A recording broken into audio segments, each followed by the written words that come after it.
Hello, welcome back to some more Peril in Paradise star ratings. Reminder, it's really hard to rate this set. There's effectively 20 cards being added to each class because of the tourist mechanic. So yeah, you just deal with it. Some of the star ratings you might not agree with, some of them you may agree with. We can chat in the comment section below. Anyway, today for this video we are dealing with Death Knight, Shaman, and Demon Hunter. And I think this has potentially one of the most exciting new decks that has been added with this expansion. First off though, we're going to deal with the Death Knight cards. I think there are a few Death Knight packages that are actually kind of easy to ascertain from this set. There's clearly an intention to go to a Frost Death Knight package. And this package will include a lot of freezing. It's probably going to include like classic cards from the old Frost Death Knight deck, like Frostwoman's Fury and Thessarian. The four cards from the new set will be Slippery Slope, Snow Shredder, Frostbite, and Freebooter, and I think Buttons will also go into this package. That is the Taurus with Shaman, and I think this Frost Death Knight deck will also include some cards from Shaman Land to help you get over the line in killing your opponent. Basically, I think this deck is pretty close to being good. I don't think it's as good as it once was. There is some single target spells that went to the face in the old Frost deck that are kind of missing now from when, you know, it was originally a deck. Frostwoman's Fury is being nerfed from where it once was, so I think all in all the package is potentially okay, but I just don't think it's gonna, you know, blow everyone away. I think actually this Frost package is gonna be a tier 3 deck. However, there is one huge outcome, and that is if you can freeze a minion with, like, you know, Glacial Shard, for example, which I've got in my list for this deck, and you can coin your Snow Shredder, that is going to beat a lot of decks. So I think that's where a lot of the win conditions is going to come from that deck, is actually getting a really early Snow Shredder into the board for 1 mana for a 4/4 stat line. That is disgusting. By the way as well, let me just do the ratings now. I'm giving these all 3 stars because I think it's going to be tier 3 deck. I actually think Buttons is the best tourist card printed. In general, I think the tourist cards are all slightly weak compared to like a standard card, and a lot of the payoff in having that card in your deck is just access to 10 more cards, right? Buttons, I think, is like one of the one exceptions. This card is actually just flat out a really good card. Potentially, if you have, you know, 7 spell schools in your deck, it's 5 5 draw 7. Obviously, you're not going to put 7 spell schools in your deck, because sometimes drawing many cards is too many, but at least for the version of the Frost Death Knight deck I've got Buttons drawing 3 cards. It'll draw a Fire card, which we'll see from Shaman. It's going to draw a Shadow card, which is from Death Knight, and it's going to draw a Frost card from Death Knight as well. So, at the very least, though, 5 mana, 5/5 draw 3 cards, I think is perfectly acceptable. It's just the Frost package as a whole isn't quite there, I think, compared to some of the other Death Knight packages, but I might be wrong. Maybe this Snow Shredder combo goes off enough times that it's actually legitimately threatening. The other package, which we kind of talked about in the last episode with Warlock, is this Death Rattle package. Warlock has also got the Taurus that rewards Death Rattle cards. These cards for Death Knight are Dreadhound Handler, Eliza Goreblade, Brittlebone Buccaneer, and I've also added Horizon's Edge to this, because I think the intention of that was multiple of your Death Rattling minions would die, and therefore you'd get another reward from them dying in the form of damage. It's kind of a spoiler if you watched the previous episode, because I mentioned that I think this Warlock Death Rattle Death Knight package is going to be a tier 2 deck. Therefore, you can kind of elucidate immediately that I'm going to give these all 4 stars. I think every single card will go into that deck that is here, except for Horizon's Edge, which I don't think is quite good enough. But to go back to the minions, I think Dreadhound Handler is unironically a really good early Death Rattle minion to cheat, along with the Nerubian Egg that I think you'll also put into this package. I think that plus the Imp as well from Warlock, that gives you like your early game sort of tempo-y Death Rattle package. I know a lot of people talk about getting Eliza Goreblade and, you know, getting its Death Rattle copied into multiple minions by the Death Rattle package in Death Knight. I think that's a bit of a meme. I think the card only just makes the cut of these decks as well. I think it's somewhat being overrated. It's sort of like a worse Stone Right. Now, I do appreciate the Stone Right was only for totems, whereas Eliza is for every minion. that kind of like changes things for me. So I'm happy enough to give it 4 stars. I think it will go into that Death Rattle package, but I don't think it's one of those cards that you want to necessarily get multiple copies of the Death Rattle going off. I think it's just one of those cards that you play and you're happy that you get the +1 attack on all minions for the rest of the game. It's just one of those rest of game effects that you're happy with. Also improves the button as well, so I think for those reasons, that's fine. A Brittlebone Buccaneer, by the way, I think actually will go into multiple decks. I didn't quite elevate it to 5 stars, though. It obviously has a really nice synergy with Reska as well. If you give Reska Reborn and you put this into your Rainbow deck, you're pretty happy. Also, the hand buff Death Knight package has a lot of Death Rattle minions, and you'd be pretty content to put your Brittlebone Buccaneer onto the field, get Reborn in one of these Death Rattles, and to get even more hand buffing from those minions. That might be a bit more of a pipe dream. Maybe there are better things to do in the Death Rattle package than use this combo to give a minion Reborn. But I think people will consider it. Anyway, I still think all in all this will be a tier 2 deck. Horizon's Edge I've only given 2 stars to, though. I think Horizon's Edge is not enough damage for the cost for the Death Rattle decks. You're probably not going to get the refresh off that often with that package. What I think is more realistic for this deck, and kind of why it's missing something right now, I think you really want this in like a triple Unholy deck, where you're probably going to have a ton of minions on the board. They're all going to be swinging aggressively, and then you want some big payoff for your, your Unholy package, aka Marugar. Currently, Standard is missing that right now. The Unholy package, I think, is the weaker of all of the packages. Therefore, I don't think this card will find a home currently, but watch out for it in the future. It's part of the reason why I've given it 2 stars. If there is an Unholy package out there, which is a very minion-based aggressive deck, then Horizon's Edge suddenly becomes actually a really good card, because you'll be more reliably getting all of the refreshes of the location off, and therefore it'll be almost like a little mini Astalor. Astalor was a pretty good card, remember?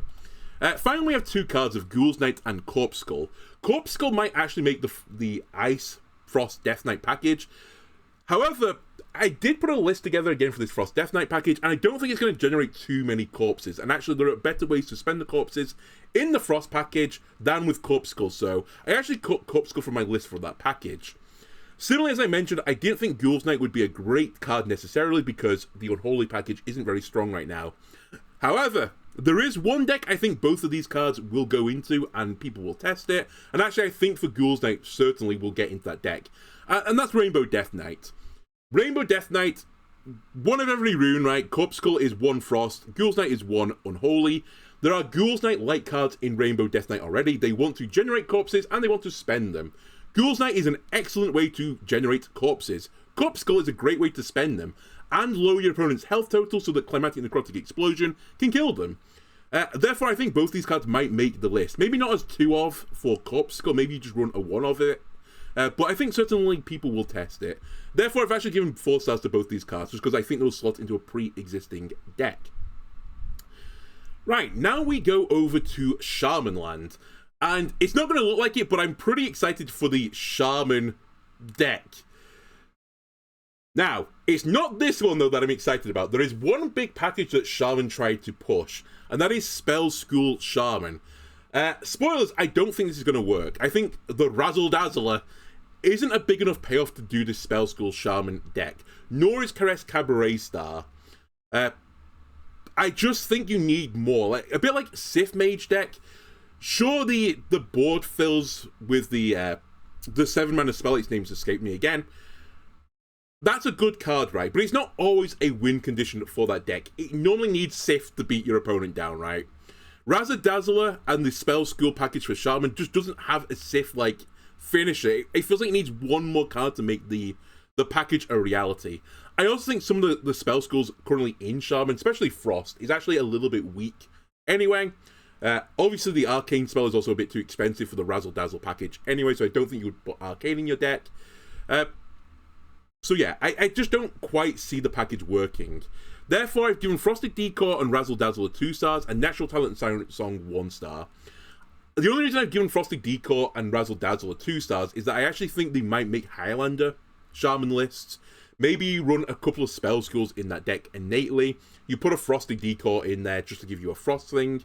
Maybe you'll have some Nature ones in there. Maybe you'll have a Fire one in there via the new Volcano card in that deck. I think new, it's been out for 3 months. And then Razzle Dazzler, you might not get the full board of minions, but perhaps 3 or 4 minions is good enough to make it a threatening card that your opponent has to deal with, and it's a bit of a wall for them to overcome. So maybe it gets into that deck. I'm actually not convinced though, so I've only given them 2 stars. Now, Malted Magma and Caress Cabaret Star, I've actually given 3 stars to, because I think these will go into the Frost Death Knight package. I did say Buttons was going to pull out a fire spell. I think Malted Magma will be the fire spell they pull out. You're probably going to need every little bit of damage to your opponent you can get in that deck. Therefore, even though Malted Magma I think is a little bit overpriced, I think you'll put that in your deck. Caress Cabaret Star, we went through the stuff on the reveal for it, the potential permutations, and we came to the conclusion that Fire, Frost, and Shadow were like the 3 best ones. It's pretty aggressive on that deck as well because it gives you more damage to the face. So yeah, I think that will also make this Frost Death Knight deck, and I gave that a tier 3 status, so I think these will both be 3 stars. Cabaret Headliner though, 5 stars. This is an insane card. Really, really, really, really good mana cheat. I think this will go in Frost Death Knight. I think this might go into Highlander Shaman. I think this will go certainly into the Spell School Shaman deck if it works. I also think it will go into a Shaman Demon Hunter deck. We haven't seen the Tourist yet, but that is where they're touristing in. And I think it might make that package as well. And actually, I think that package will be a tier 1 deck. Spoilers for the future. It's just an insane card. If you hit 2 spells in your hand, and there's a pretty good chance in Shaman, you're going to hit 2 spells with this. It's effectively 0 mana 3/3. I know that's not quite the way that works, but it's pretty darn close. Anything above 2 cards is phenomenal. Even if you just hit 1, it's pretty good. So, for those reasons, I think this is going to be a card that's going to see play in almost all Shaman decks going forwards. Incredible card. Yeah, 5 stars. Then we get to the Tourist that I mentioned before. Demon Hunter Tourist Carefree Cookie. I've basically spoiled the party on this card. I think the card itself is not that good. The Demon Hunter package, in case you didn't remember, are these parachuting charging pirates. And I kind of mentioned that you probably don't want to run your charge minions into opponent's minions, because you want to get the value from the charge, which is basically hitting them in the face instead. Like, if you got charge, you want to rush the minions instead. That's a bit of a waste of a minion. And also, evolving 1-cost minions to 2-cost minions isn't a great mana cheat. It's not bad, but it's not great. And then Carefree Cookie's got such a weak stat line that I don't think he'll survive on the board behind like other minions. He's just going to get plinked down by some sort of spell. That being said though, I think there are synergies with Shaman cards and this pirate package that are so good, I think it's going to be a tier 1 deck, and you're going to have to put Carefree Cookie in your deck. Even though it's going to do almost nothing for you, you're simply going to have to put a 3 mana 2/2 in your deck and suck it up. So, Carefree Cookie has got 5 stars, but the quality of the card is not 5 stars in my opinion. Then finally we have Matching Outfits and Meltamental. Meltamental might get into the Frost Death Knight package. I actually cut it from this package. You do want frozen cards in that package. This is the permanently frozen minion. It's overstatted for the 3 mana cost line and has taunt, so it somewhat protects your face. But I just didn't quite think it would make the cut. It is close though, so I've actually given it 1 star. I've also given Matching Outfits, I'll get to in a moment, 1 star. There's a possibility it's like the 29th and 30th card in that deck, and maybe I'm wrong. So, I'll do some testing on this on the opening day, but I just didn't quite see it as the Great Wall of Frost. And I thought there were better other freezing cards you could put into that deck, and I did put into that deck, but maybe I'm wrong on that. I don't think this will ever see any play though in Shaman. I don't think it'll go into the Elemental Shaman package, and I certainly don't think you'll put it into a Demon Hunter deck. Does it go into that Frost Death Knight deck? If it does, it's a 3-star card, not a 1-star card. I think part of the reason why I didn't want to put that in as well is that Frost Death Knight package, I've got it fairly aggressive, that it's always chipping down my opponent's health total, and Meltamental is a bit more on the control side of things, but I don't think that deck is going to be a control deck. I think it's going to be fairly aggressive, so I cut it out because of those reasons. Matching Outfits, I just think is generally not a great card. There are possibly worlds where this sees play. I don't think it'll go into the Shaman Demon Hunter deck where you're using the parachuting pirates. Transforming a pirate is just not worth it. You need to be transforming a minion that's like 4 or more on the cost. Then you at least get like a random 5-drop for 4 mana, and you convert the minion, which maybe gives you some health back as well. The problem with this though is so many minions have battle cries in Hearthstone that transforming into a random minion on the board means you're not going to get the battle cry, and a lot of minions are statted in such a way that they are understatted with good battle cries. So I think for an accumulation of reasons, and funnily enough, there is an Evolved Shaman package currently that exists in Standard, and it's actually performing fairly well. And that actually might see some play with the Parachuting Pirates. However, that deck transforms your minions into, and actually it's all minions into random legendaries. Random legendaries are probably better for the most part than just increasing a minion on your board by 1 and getting a copy of it. So I think for those reasons, you probably don't put matching outfits in that deck. I don't think it goes into the Death Knight Shaman deck. I don't think it goes into the Shaman Demon Hunter deck. Maybe Highlander tries it, but I'm just not convinced. So I've only given it 1 star. Then we get to Demon Hunter, and specifically the Parachuting Pirate package. I think this might be one of 2 packages that becomes a tier 1 deck.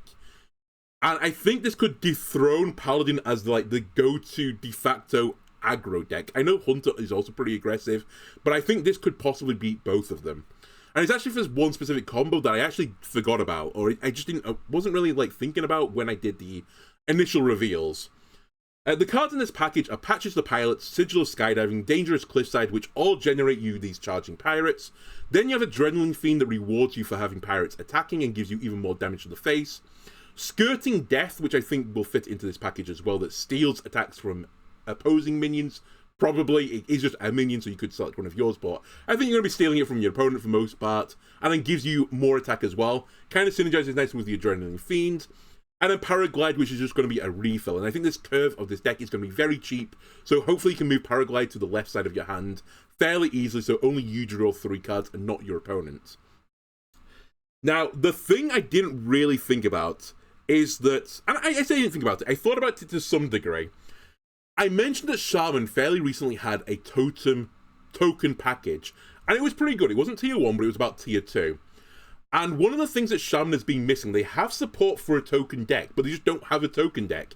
And then along comes Demon Hunter with this insane token package where not only are there lots of tokens that you can cheat out, they have charge as well, so they can push out the damage really, really quickly, and in such a way that your opponent can't deal with them easily. Sigil of Skydiving hides your pirates in the ether, right? You don't get the pirates until your next turn, at which point you get your mana crystals refreshed, and you can buff them again if you want to, by some Shaman card.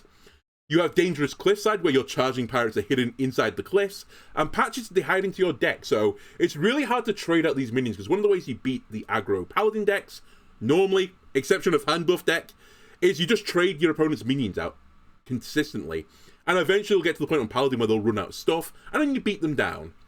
This deck is going to be really hard to trade the minions off, or at least you can only trade them off after they've done some damage to you. And comboed with Adrenaline Fiend, and with Shaman being able to give their hero Wind Fury by 2 ways, either I think it's called the Sand Elemental or something like that, I can't remember, the Sand Whirlwind, the Sandstorm Elemental, which gives you, it's a miniature card that gives your hero +1 attack and Wind Fury, or the weapon that also has Wind Fury. These additional attacks to your face could even get pushed further, like it just gets exacerbated. And I really, really sincerely think you might start hitting your opponent for like 20 damage from your face. And that's going to be real sad times for your opponent. The other thing I didn't really consider about all of this is Skirting Death. I said I couldn't quite evaluate it. I didn't think you were going to get the 4 attack from it most of the time. What you could do, though, is play Conductivity with this card and hit 3 of your opposing minions, aka I think in a token matchup or like some sort of aggro matchup with this versus some of the Paladin decks, you could just steal the attack from the Paladin minions, give it to your hero, which is potentially 12 attack onto your hero, and then if you have Wind Fury on with the weapon, that's 15 damage on your weapon with Wind Fury, aka that's lethal. So your opponent is going to have to be so scared about putting minions on the board, especially with minions with 4 more attack, that I just think these... Because you don't even need to do 30 damage in one hit. The pirates are going to be charging, they're going to be lowering your opponent's health total. It's going to be really hard to play against this deck, and especially as some of the aggro decks that currently exist in Hearthstone. So I think, realistically, this deck might actually go into not just a tier 1 deck, it might be the best deck. We'll have to see, though. Of course, Every single one of these cards I've given 5 stars to. I think you'll run all of these in the package. The only one I'm actually not sure about is Paraglide. There might be better draw options with the Shaman cards. You might run Paraglide as a one-off. Maybe eventually they cut it from the list entirely. It depends how easy it is to outcast it. If you can outcast it often, then definitely you run it in your deck. If you're finding yourself that you're giving your opponent 3 cards, it's obviously bad when you're playing an aggro matchup to give your opponent more answers to your aggressive opening. So we'll see it on that card, but I certainly think on the opening, Paraglide will make this list, but I think this is a phenomenal list. Also, I forgot to mention, there's so much neutral pirate support right now in Hearthstone, and all of these are pirates, so they also work with the neutral pirate support, giving you even more damage, so I think this is going to be disgusting. How disgusting, we'll have to see. Then we have this small package of, like, I call it, like, Big Demon Hunter, in the form of Cliff Dive, All-Terrain Voidhound, and Climbing Hook. One thing I didn't actually realize from these cards, again, I didn't really think about it, is that I don't think the Big Demon Hunter package will work with these cards. However, we have in the recent past Big Shaman deck that worked, with From the Other Side and Prescience in the deck, and there is still some of the support. We are missing, you know, those 2 cards from that package, but Shaman actually has a way to do mana cheat into big stuff, into cheating out more big stuff. And Cliff Dive could be an enabler for this. And actually, one of the cards that could synergize really nicely with Cliff Dive is Hagatha. It's a 6 mana spell. You play your Shaman deck tourist into Demon Hunter. You play Hagatha, she draws you 2 Cliff Dives. That gives you a 6 mana 6/6 plus 2 minions from your deck. Let's say you grab as your other minions in your deck Alakir and All-Terrain Voidhound, and you're running the Wind Fury weapon. That is 22 damage. That's disgusting. Let's say as well, maybe you bring out a Thunderbringer or something to trade into an opponent's minion. Maybe you run an Elemental deck and you have Therazane in there as well to give you even more stats. Do you get the picture now? I think that could be actually a really disgusting deck, so I don't think it's going to be tier 1, I don't think it's going to be tier 2, and actually I think I'm being somewhat generous that I think it's going to be tier 3. It might be tier 4. It depends on how much value you can get from the Cliff Dives, because realistically they can only go off 2 times, or at least the way I built the deck, they're only going to go off 2 times, because you don't want cheap minions in your deck with the Cliff Dive. You only want the big stuff that can maybe death rattle into something really good, or they have some other way of improving the field state when they go back into your deck. But there are some very, very high rolls with that, so I've given them 3 stars each. Climbing Hook, however, I've only given 1 star to, because I actually think in this package, there's not enough minions with 5 or more attack, because fully enough, some of the other cards I've included in that list are Walking Fountain that only has 4 attack, and Alakir that only has 3 attack, so, and you're probably going to want the Wind Fury weapon, therefore you won't put Climbing Hook in that deck. I don't think the Big Demon Hunter package will work with the Cliff Dives. It's never worked in the past, so I think that's only going to be a 1-star card.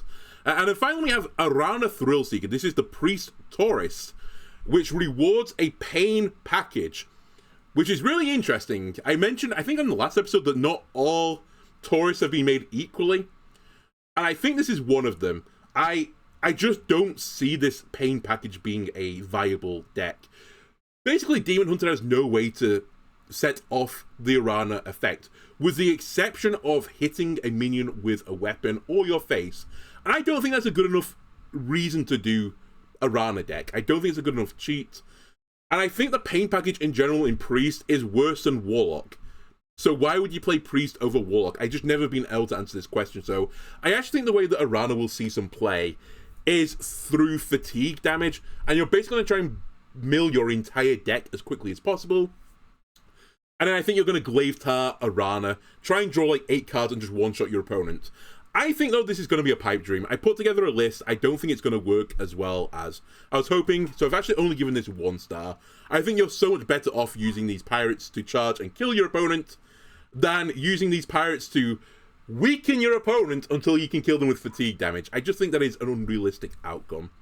Anyway, that is all she wrote for star rating number 2.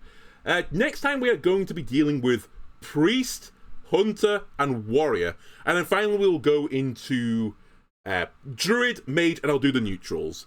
I hope you've been enjoying these. If you have, why don't leave a like, comment, and subscribe. Let me know as well if you think I've got anything particularly wrong. And we can discuss it in the comments below. And I'll see you again next time. Bye.